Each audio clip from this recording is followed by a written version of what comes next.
You never would think that it would happen here. How could this possibly be? I live in Beulah, like how could it possibly be here?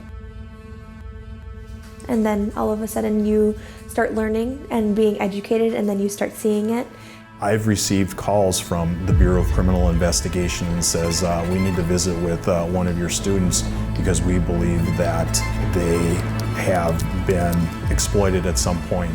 This is actually happening in our small communities. I wouldn't think there's many towns in our country where it hasn't happened. It's up to the community to report it.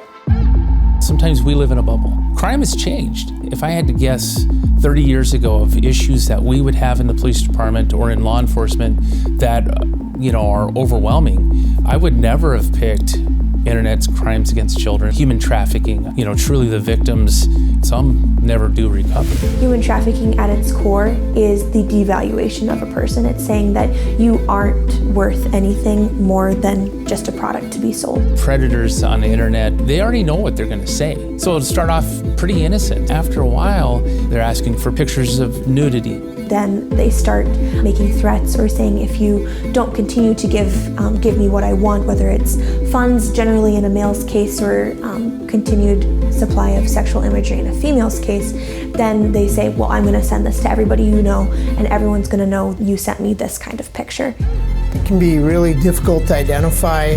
Your student might not even realize they're being manipulated. We do have kids that are really good fakers of bad things that are going on in their lives. Make sure that you're building those relationships and that you're establishing trust with your kids, that it's safe to talk to.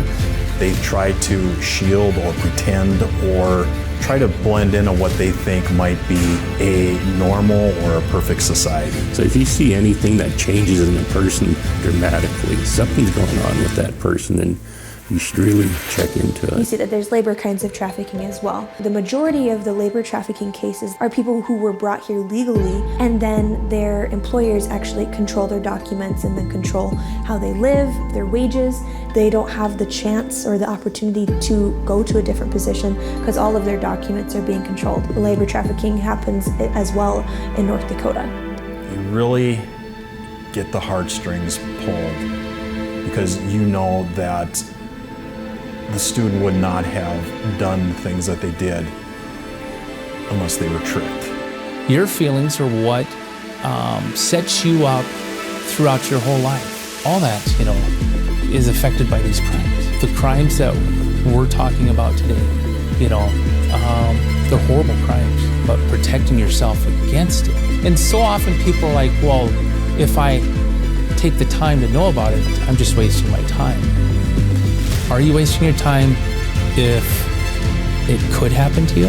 Human trafficking and sexual exploitation, whether it's online or in person, is happening everywhere, and you have to be vigilant towards that, even in these small communities. Parents and our community members becoming more educated with the digital world, that's only going to make kids safer. Listen to the red flags or the gut feelings that you have whenever you're interacting with people. Get more aware of what actually is going on. Don't go through life with blinders. That person that they're meeting online, they have the skills to groom our kids. We share about everything. People could use that and hold it against you. And it's happening. Literally right in front of our eyes. it could be your neighbor, it could be your friend. You'd never really know it. Behind closed doors, they're being trafficked.